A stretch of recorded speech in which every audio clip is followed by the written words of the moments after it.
Welcome to May I Hold Your Hand. I'm Nurse Tash, and I'll be taking great care of you today. This is my Pregnancy by Week series where I teach what is happening in your body with each week of pregnancy. Last week, we discussed weeks 1 through 4.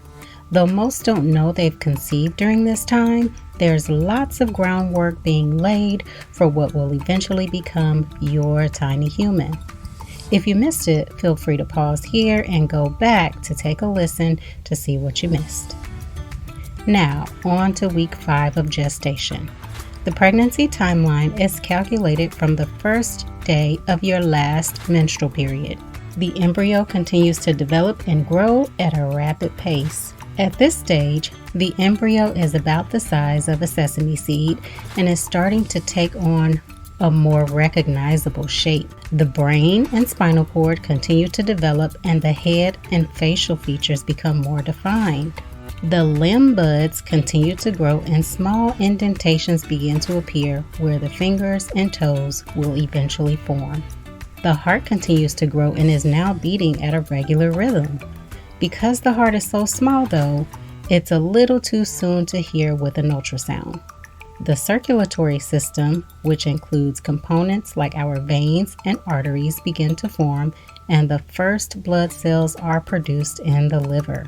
During week 5, the neural tube should be completely closed, and any abnormalities or issues with its closure can cause serious birth defects. It's important for anyone who is pregnant to take folic acid supplements during the first weeks of pregnancy to help prevent neural tube defects. The most common neural tube defect is spina bifida. You can Google this in your own time, but it's really harmful, so be sure to take your folic acid or prenatal vitamin, which also includes folic acid. It's also recommended that anyone who is of childbearing age take a multivitamin that includes folic acid. This nutrient plays a major role in the development of the neural tube, which will later become our brain and spinal cord. During week 5, some women may begin to experience more noticeable symptoms of pregnancy, such as morning sickness, fatigue, meaning that you're super tired because you're growing a tiny human, so duh, and increased urination from your uterus growing in size. Some may also see some light spotting or cramping, which can be normal as well, from the uterus as it's continuing to stretch and grow. Keep in mind that the exact timing of embryonic development can vary from person to person. So while week 5 is an important milestone in pregnancy, not all pregnancies will follow this timeline exactly. Thank you for joining me for this week's Pregnancy by Week series.